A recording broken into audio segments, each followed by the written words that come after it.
Tony Kornheiser. Better a geyser than a geezer. Well, you don't want to be spewing at this stage. You've been to Yellowstone, though, right? I take it you've been there. I've never been to Yellowstone. No, get out. No, I've never been. Wow. I mean, I always wanted to go, and I've never been. I've been. I was a little kid, but I was there. Yeah, that's good. Welcome to PTI, boys and girls. In today's episode, who's better between Duke and Arizona? Are pitchers too precious for the World Baseball Classic? And Kendrick Perkins joins us for 5 good minutes. But we begin today with the Arizona Cardinals' new head coach, Mike LaFleur, informing quarterback Kyler Murray that they plan to release him next week, barring a trade. Murray was a 2-time Pro Bowler under Cliff Kingsbury and earned a huge extension, but hasn't lived up to it. Murray was the #1 pick in the draft after winning the Heisman at Oklahoma. Wilbon, what do you make of this decision and where both the Cardinals and Murray go from here? Well, Tony, I guess the only reason I'm not truly shocked is because so many prognosticators have talked about it now for about 2 weeks. You know, if Kyler Murray gets cut, if he gets waived. So he has been. So now you put a quarterback on the market, and there always is a need somewhere for quarterback play, whether it's marginal starters. Jets is one. Jets. Miami. Jets always need. I mean, Minnesota. They want to get rid of this kid already. You know, it's year 3 he's going into. Yeah. Cleveland, as always. So there's always some spots. You know, but I just think with Kyler Murray, where does he fit? Where does he fit potentially? And is there a coach and a staff in place that can get out of him what a staff got out of Sam Darnold, reclamation project?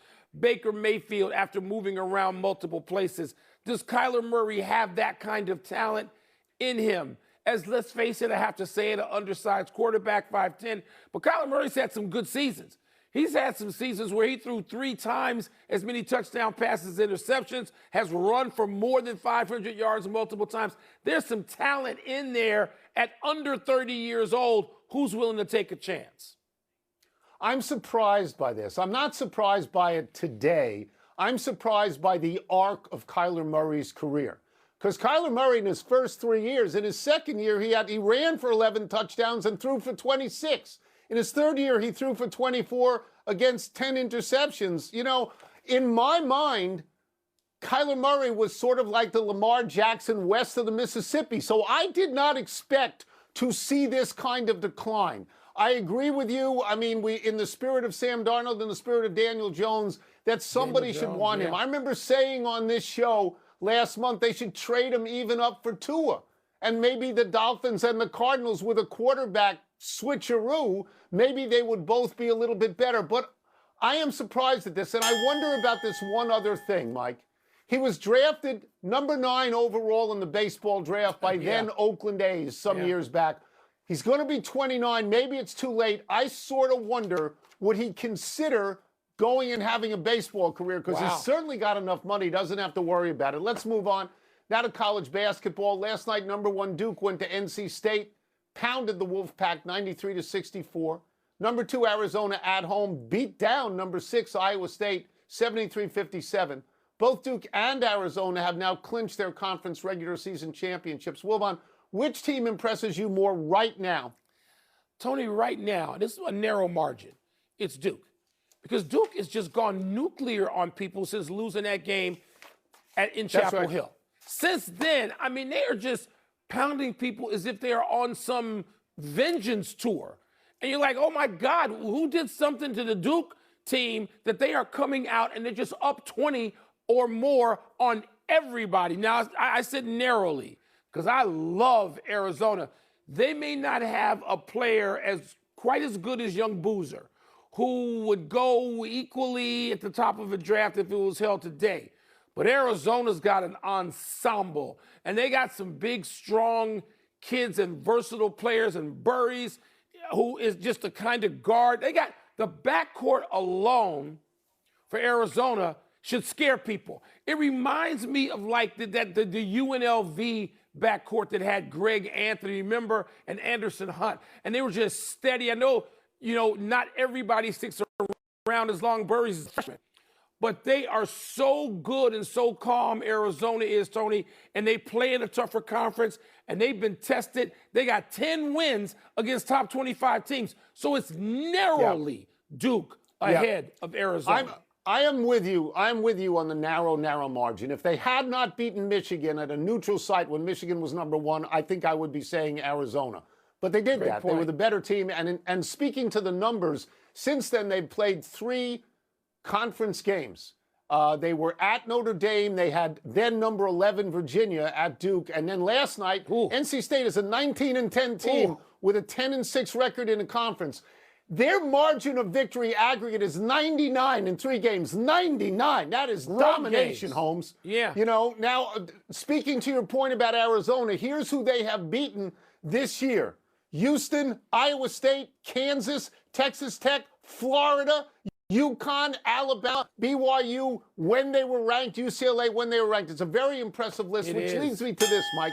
What is their coach, Tommy Lloyd? I'll be brief. What is he talking about when he says people are saying we're soft because we're a West Coast team? Maybe some people think that, but have you looked at that team? Because they play big boy basketball. They do, man. They score on the inside. Big, strong, That's where tough. they score. So this is a narrative that Tommy Lloyd has created so that he can manipulate it to his own benefit. We agree that's on what that. That's about. That is no doubt. Like, dude, there's nobody talking about the Arizona teams from 1994. What do you? Shut up. Just enjoy your team because we're all enjoying it. I love watching Arizona. I really do. Let's move to the World Baseball Classic, Tone. The United States team took the field this afternoon for its exhibition opener against the Giants. Paul Skeens got the start. He's one of many A-list pitchers on staff. Giants president Buster Posey, Hall of Fame catcher, said, quote, "It's a great event, but we've also seen over the years that it can derail some pitchers just because there's no way to replicate getting yourself ready for what's essentially playoff baseball atmosphere in early March," close quote. Tone, if you were a GM with a pitcher on this staff, how would you feel about this? I would be nervous. I would be anxious. I would hope that the day my kid was going to start, there was a rain out and somebody else's kid had to start the next day. If I were A.J. Hinch, and I know Tarek Skubal is out there pitching, and he's my best pitcher on the Tigers, and he's won 2 Cy's in a row, I believe, and he's maybe going to become a free agent at the end of this season, I don't know that I would be able to sleep at night. Because this is a very emotional thing, the World Baseball Classic. It's different when you wear your country's name across your chest. We saw this with the hockey players in the Olympics. Skubal wants to pitch. My understanding is he's going to pitch 1 game. It's going to be against Great Britain, and he's only going to go 2 or 3 innings. And then that's a really good draw for him because they probably use cricket bats and not regular bats. But yes, I would be very nervous about this. And you know why, Mike? Because under the best of circumstances, a pitcher can get hurt. And I would be nervous. I would. Of course, you'd have to be nervous, Tony.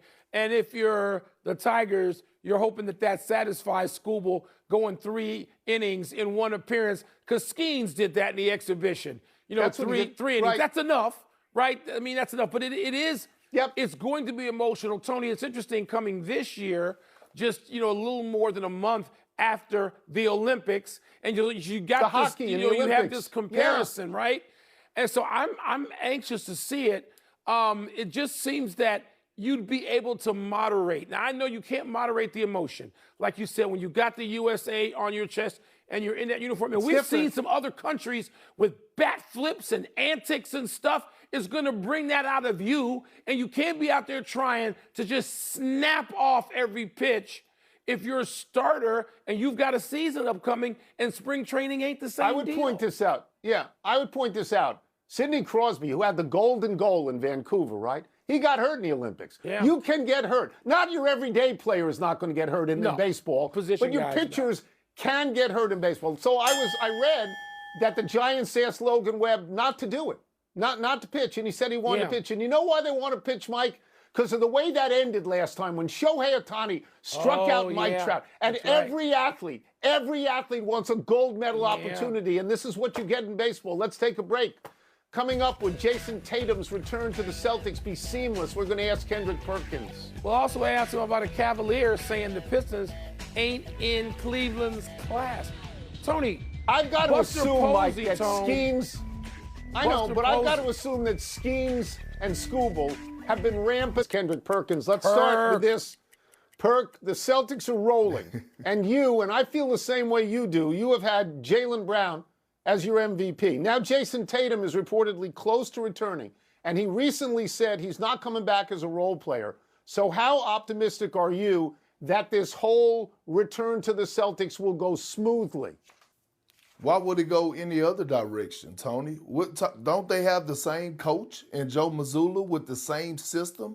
It's just a different supporting cast. Last night, they still shot 50-plus three-point shots. They still play 5 out at times where guys are just spaced out on the perimeter and you go isolation ball. That's what Jason Tatum loves to do. And him and Jaylen Brown are proven that they could work together and go and deliver a championship. Let me explain this. The Celtics are the most dangerous team in the NBA because they have zero expectations. They have zero pressure. No one expected them to be here. At this moment, they're playing with house money, and we're talking about a team that's led by a championship coach, the best two-way player in the game, because Jaylen Brown's the only player in the league that's top 5 in scoring and top 5 defensively when it comes to opponent field goal percentage. And now you look at the championship experience. Peyton Pritchard, Hauser, Derek White. That is the most experience in the Eastern Conference. They are playing with house money, and they're the most dangerous team because they're legit title contenders. Perk, let's go to the teams surrounding them, 2 of them. Pistons and Cavs, who, of course, play tonight. The Pistons narrowly got by the Cavaliers without Mitchell and Harden Friday in OT. But one Cav told the plain dealer that the Pistons are not in the Cavaliers' class. Seemed a little dramatic to me, but do you agree? Hell no. Is this the same Cleveland Cavaliers that was the biggest disappointment last season? Is this the same Cleveland Cavaliers that's led by Donovan Mitchell? And we all know that a Donovan Mitchell-led team has never been to a conference finals. Is this the same Cavs team that has 2 soft bigs in Jared Allen and Evan Mobley who folded last year like clean sheets in the postseason? When you look at the Detroit Pistons, the one thing that we don't question is their identity. Their identity is they're going to be physical every single night. They take on the identity of their head coach in J.B. Bickerstaff, a young superstar in Cade Cunningham. And then you have those 2 bulls in the middle in Jalen Duren and Isaiah Stewart when he returns, who, by the way, Isaiah Stewart is the best rim protector in the NBA. So if you're asking me who I'm picking when it comes to the Cavs or who do I trust more out of the 2, I'm rolling with the Pistons all day long. All right, Tony would like all this conversation to stay in the East. I'm swinging it out west because we got to get some Laker talk in here. He's rolling his eyes right now.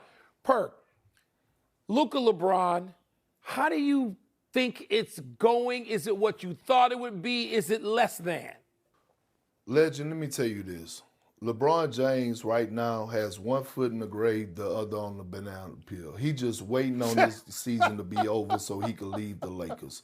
Here's the bigger question, right, for the Los Angeles Lakers. Can Luka Doncic and Austin Reeves be your franchise guy to deliver a championship in the near future? And the answer is hell no. Because neither one of those guys slide their feet defensively or are willing to play defense and their defensive liabilities. You got Luka, he gets scored on 49% of the time. Austin Reeves is getting scored on 48% of the time. And the way that the league is going, Cade Cunningham, Jaylen Brown, Anthony Edwards, SGA, all of those guys are 2-way players. You have to be led by 2-way players in order to succeed in the NBA for us reaching the NBA championship. You made me laugh 3 times already. I really like that. All right, let's get you out of here on this. This is a play from last night. You made your living in the paint because you're not 6'1", in case anybody doesn't know that. What did you make of the Jazz guard, 6'4" Keontae George, boxing out Jokic last night? And what did you think of the way Jokic responded, where it seemed to me he fell on the kid?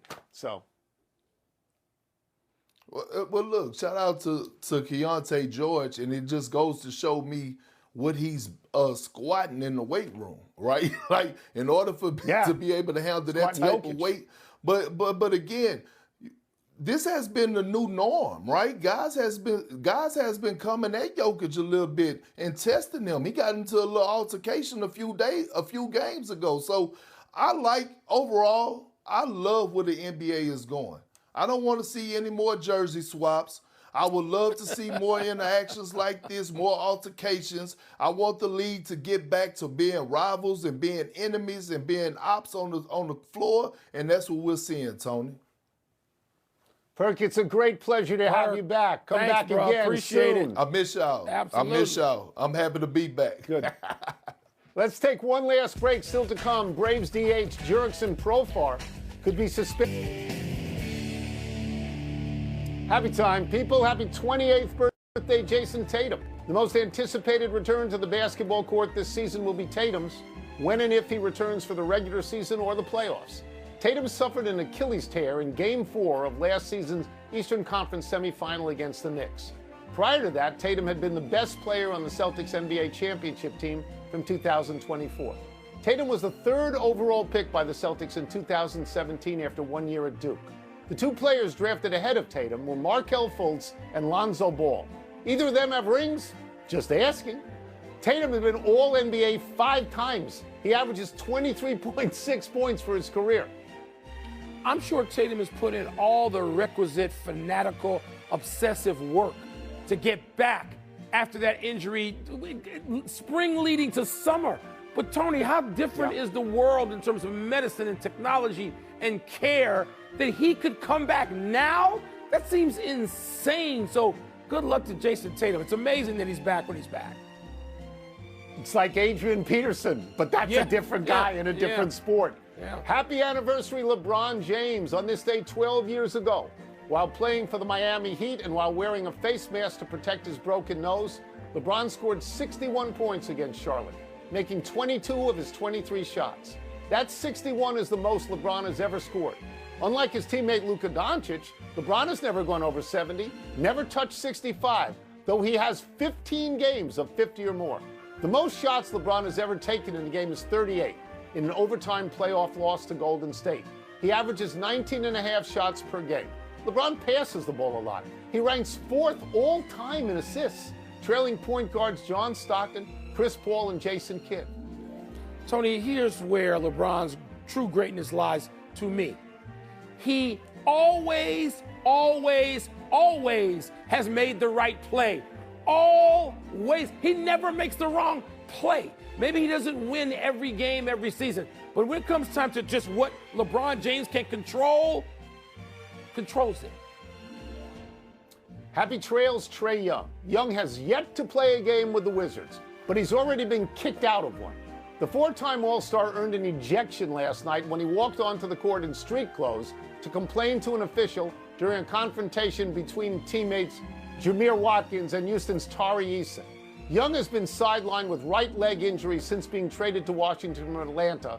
He plans to make his Wizards debut in uniform on Thursday night at home against the Jazz. Oh, and the Wizards led this game for a while, as they always do, and then lost, as they always do. You were a Trae Young guy when he was in college at Oklahoma State. You not feeling Trae Young now? I thought he was engaged. I thought that was good last night. He showed his teammates he may be in street clothes, but he's not just sitting around reading a book. Speaking of street clothes, Anthony Davis is also on the Wizards now. And Trae Young went to Oklahoma, and you hated him. You thought he'd be no kind of pro. I did not think he was going to be great. I did not. And he leads the league in assists, and he almost leads the league in points, and he's been a very, very good pro. Yes. But now he's not in a place where he can be a very good pro. Yeah, no good. Let's go to Big Finish if we could. This is for you, Wilbon. Bears Pro Bowl center Drew Dahlman has reportedly decided to retire at the age of 27. Your thoughts? He played every single snap last season. He was great. He was the best center in the league. This is very depressing coming off the party the Bears season just was to have this news. The Seahawks are not expected to